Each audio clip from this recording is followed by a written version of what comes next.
డబ్బుల కోసం బ్యాంకుకు వచ్చిన పెద్దావిడ వేలిముద్ర వేసి చేతికి అంటిన ఇంకును అక్కడ గోడకు తుడవబోగా సెక్యూరిటీ అడ్డుకుంటాడు. సెక్యూరిటీ: అదేమిటమ్మా, ఇంకును గోడకు రాస్తున్నావు? అక్కడ ఏమి రాసి ఉందో చదవలేదా? పెద్దావిడ: నీకు ఎవరయ్యా ఈ ఉద్యోగం ఇచ్చింది? అది చదవడం వస్తే నేను వేలిముద్ర ఎందుకు వేస్తాను? అది కూడా తెలియదు. భార్య: మన కుటుంబ విషయాలు బయటకు తెలియకుండా ఉండేది మీ చేతుల్లోనే ఉంది. భర్త: అదెలా? నేనేం చేయగలను? భార్య: నేను కోపంతో తిట్టినా కొట్టినా మీరు అరవకూడదు, సరేనా? భర్త: ఆ. భార్య: ఏమండి, దెయ్యం పోవాలంటే ఏం చేయాలి? భర్త: తాయిత్తు కట్టాలే. భార్య: మరి దెయ్యం రావాలంటే? భర్త: తాళి కట్టాలే, అంతే. మొదటి వెంగళప్ప: ఒరేయ్, చిన్నప్పుడు నేను మా అపార్ట్మెంట్ పైనుంచి పడ్డాన్రా తెలుసా? రెండవ వెంగళప్ప: అరే అవునా? అయితే మరి చచ్చావా బ్రతికావారా? మొదటి వెంగళప్ప: ఏమో తెలియదురా, నా చిన్నప్పుడు కదా, గుర్తులేదు నాకు. నేటి నుండి మళ్ళీ ప్రారంభం కాబోతున్న సీరియల్స్. పండుగ వాతావరణంలో తెలుగింటి ఆడపడుచులు, టీవీలకి పూజలు చేస్తున్న సీరియల్ అభిమానులు, అది చూసి పిచ్చెక్కిపోతున్న భర్తలు. ఈరోజు నుండి సీరియళ్ళు మొదలవుతున్నాయట. అది హడావుడి. ఇరుగుదిష్టి, పొరుగుదిష్టి, కరోనా దిష్టి.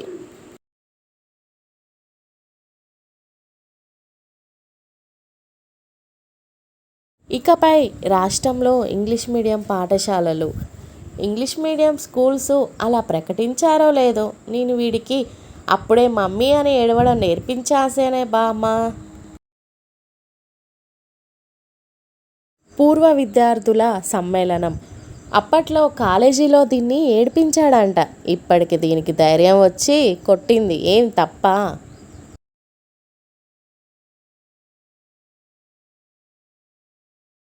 మొన్న మీ దగ్గరికి వచ్చినప్పుడు ఒళ్ళు పెరగడానికి మందివ్వమన్నాను డాక్టర్.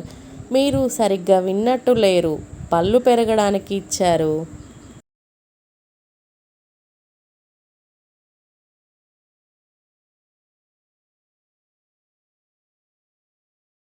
నువ్వేగా మీ గతం గురించి ఓపెన్గా చెప్పండి, నేను దాన్ని పాజిటివ్గా తీసుకుంటానని పలికావు.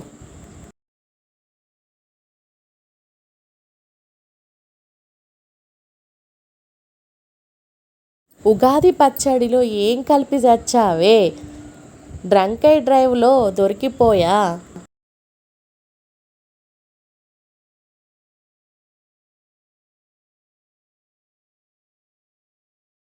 కాబోయే అల్లుడు సినిమా పిచ్చోడిలా ఉన్నాడండి.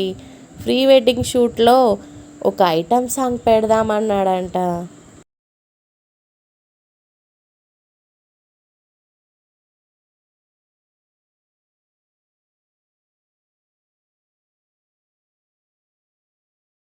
భర్త: అన్నం నిండా రాళ్ళే ఉన్నాయి, రెండు కళ్ళున్నాయి కదా, చూసి వండలేవా?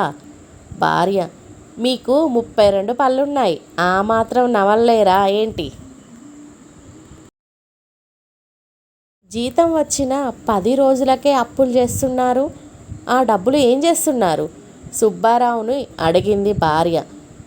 ఏం చేయమంటావు, నిన్ను పెళ్లి చేసుకోవడానికి 2 అబద్ధాలు చెప్పాను.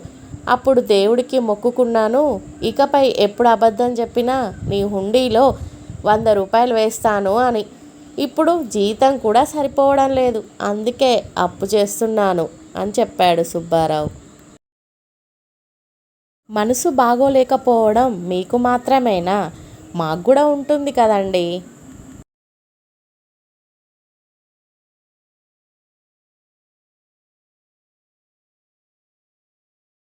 ఫేక్ సర్టిఫికేట్లతో ఉద్యోగాల కోసం ప్రయత్నిస్తున్న వెంగళరావు మొదటిసారి ఇంటర్వ్యూకి వెళ్ళాడు. Manager: hello mister Vengalarao, take your seat. Vengalarao: thank you sir. Manager: అదేంటి కుర్చీ పట్టుకొని వెళ్తున్నావు? వెంగళరావు: మీరే కదా సార్ టేక్ యువర్ సీట్ అన్నారు. నా సీటును నేను తీసుకెళ్తున్నాను.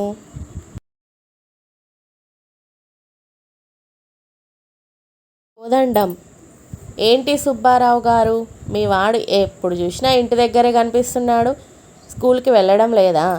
సుబ్బారావు, ఏం చెప్పమంటారండి నా బాధ.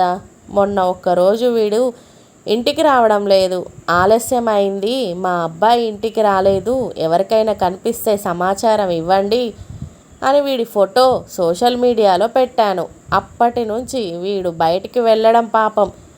ఎవరో ఒకరు తీసుకొచ్చి ఇంటి బార్లో ఇద్దరు మందుబాబులు ఇలా మాట్లాడుకుంటున్నారు. రామన్న, సాయన్న, నువ్వు రోజు తప్ప తాగి రోడ్డుపై పడిపోతున్నావంట కదా? సాయన్న, అవును. రామన్న, నీ భార్య నిన్ను ఏమీ అనదా? సాయన్న, ఓ అదా, నన్ను తీసుకెళ్ళడానికి నా భార్య వచ్చినప్పుడు ఆమెను చూసి, ఓ అమ్మాయి నా దగ్గరికి రావద్దు, నాకు బంగారం లాంటి భార్య ఉంది, ఆమంటే నాకు ప్రాణం అంటాను. రామన్న, ఈ సీక్రెట్ తెలియక నేను రోజు చావు దెబ్బలు తింటున్నా కదన్నా.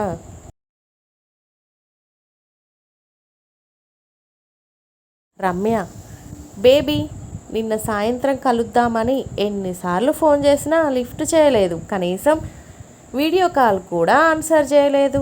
రవి, అలా ఏం కాదు బేబీ, చవితి నాడు చందమామని చూడకూడదు కదా, అందుకనే.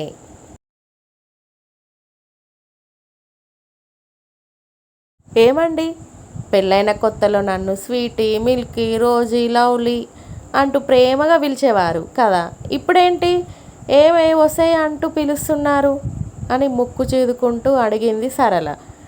చూడు సరళ, పాలు, ఫ్రూట్సు, స్వీట్సు ఎన్ని రోజులు తాజాగా ఉంటాయి చెప్పు, తీరిగ్గా చెప్పాడు జగ్గు.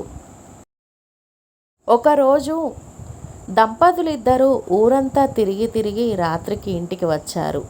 ఈ సందడిలో ఇంటి తాళం చెవి ఎక్కడో పడిపోయింది. అప్పుడు భార్య వెళ్ళి పక్కింట్లో నుండి టార్చ్ లైట్ తెచ్చి భర్తకి ఇచ్చి, ఏమండి, నేను ఈ రాయితో తాళం బద్దలు కొడతాను, ఈ టార్చ్ లైట్ ఇటు వేస్తూ ఉండండి అని తాళం పగలగొట్టడానికి చాలా ప్రయత్నించింది.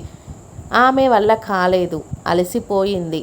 నేను ఇంత కష్టపడుతున్నా కూడా మీరు సాయం కూడా చెయ్యలేరా అంటూ ఆ రాయిని భర్త చేతికి ఇచ్చి తను టార్చ్ లైట్ పట్టుకుంటుంది.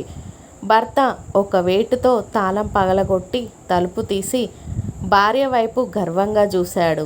ఇప్పటికైనా తెలుసుకోండి టార్చ్ లైటు ఎలా పట్టుకోవాలో అంటూ లోపలికి వెళ్ళిపోయింది భార్య. అది భార్య అంటే.